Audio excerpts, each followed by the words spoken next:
Hey everyone, आज थोड़ा नया लुक दिया है, आप लोग चौंकिएगा मत। My name is Nikhil Singh, आप लोग जानते भी होंगे थोड़ा बहुत। तो हम बात करेंगे आज बिहार के बारे में। तो बिहार के पॉलिटिक्स में एक नया ड्रामा शुरू हो गया है, मज़ा आएगा इस बार बिहार के पॉलिटिक्स को देखने में। कांग्रेस लीडर राहुल गांधी जी ने एक अपनी वोट अधिकार यात्रा के नाम से शुरू कर दी है। तो हम समझेंगे कि क्या ये सच में एक डेमोक्रेसी को बचाने वाली यात्रा है या कोई पॉलिटिकल स्टंट। तो चलिए इसकी असली कहानी समझते हैं। ओके, तो राहुल गांधी जी ने 17 अगस्त 2025 को सासाराम से एक 16 दिन की यात्रा शुरू कर दी है, जिसका नाम रखा गया है वोट अधिकार यात्रा। इसका पर्पस है वन पर्सन वन वोट के प्रिंसिपल को बचाना। और ये यात्रा लगभग 1300 किलोमीटर की है, मतलब बहुत ज़्यादा। ये कम से कम 20 से 25 बिहार के जिलों को कवर करेगी। एंड जो इसकी एंडिंग है पटना में 1 सितंबर को होगी। इस यात्रा में उनके साथ हैं आरजेडी के तेजस्वी जी और इंडिया ब्लॉक के सभी लीडर्स, मतलब अपोजिशन का शो ऑफ इंटरेस्ट है।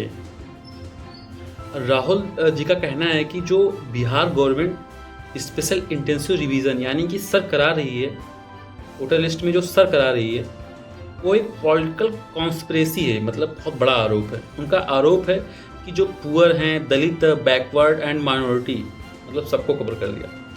वोटर्स के नाम वोटर लिस्ट से सिस्टमेटिकली, मतलब एक तरीके से हटाना है। और इसी वजह से यह यात्रा जन आंदोलन के रूप में प्रोजेक्ट की गई है। और इसका नाम भी एक बड़ा इंटरेस्टिंग है, डेमोक्रेसी बचाओ योजना और आंदोलन मिशन। आप सुनते हैं कि बीजेपी वाले का क्या कहना है, मतलब बीजेपी की साइड का क्या स्टेटमेंट है, मजा आएगा। तो बीजेपी का कहना है कि यह पूरी यात्रा एक सर्कस है, एक तमाशा है जो सिर्फ हेडलाइन बनाने के लिए की गई है। उनके मुताबिक वोटर लिस्ट रिवीजन एक नॉर्मल प्रक्रिया होती है जो हर इलेक्शन से पहले कराई जाती है। ठीक है, हाँ बात तो सही है।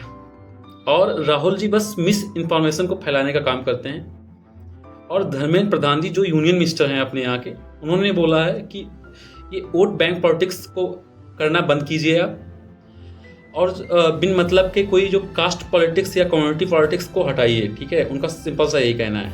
अब असली ग्राउंड रियलिटी क्या है हम लोग समझेंगे। अब देखिए, मैं मतलब बड़ा क्लियरली बोलूँगा कि फैक्ट ये है कि इलेक्शन कमीशन हर स्टेट में हर वोटर लिस्ट को रिवाइज कराता है। ये एक लीगल और रूटीन प्रोसेस है। लेकिन एक बात और है, टाइम और एग्जीक्यूशन को लेके देख के लगता है ऐसा कि जो मतलब इलेक्शन से जस्ट पहले हो रहा है, जिससे थोड़ा सस्पिशियस क्रिएट हो गया है सब लोगों के माइंड में। बिहार जैसे स्टेट में जहाँ पे caste politics, booth level management important होते हैं, वहाँ वोटर लिस्ट मैनिपुलेशन के एलिगेशन ऑटोमेटिकली पॉलिटिकल टूल बन जाते हैं। ये बात बिल्कुल सही है, आप माने या ना माने, आप हमेशा ये देखते आ रहे हैं। ठीक है, सोचने वाली बात यह है कि राहुल गांधी जी ने ये सिर्फ बिहार का इशू नहीं है, मतलब मैं राहुल गांधी जी से बोलना चाह रहा हूँ पर्सनली कि ये सिर्फ बिहार का इशू नहीं है। This is also about the retrieving his the national image as a protector of democracy for RJD and India block. It's a opportunity to mobilise the cadre before the election, और BJP के लिए easy chance to call it the drama and dismiss it. उनका तो simple सा फंडा है, आप जानते भी है पहले से। तो दोस्तों, सच क्या है, इस यात्रा की एक जेन्युइन डेमोक्रेटिक कॉन्सर्न भी है। जो ये यात्रा है एक डेमोक्रेसी के लिए एक जेन्युइन कॉन्सर्न भी है और एक पूरा पॉलिटिकल स्टंट भी है, मतलब दोनों बातें सही हैं। तो अब मैं क्वेश्चन आपसे पूछूंगा, आपने भी वीडियो देखी ना, तो आपको कुछ बताना पड़ेगा।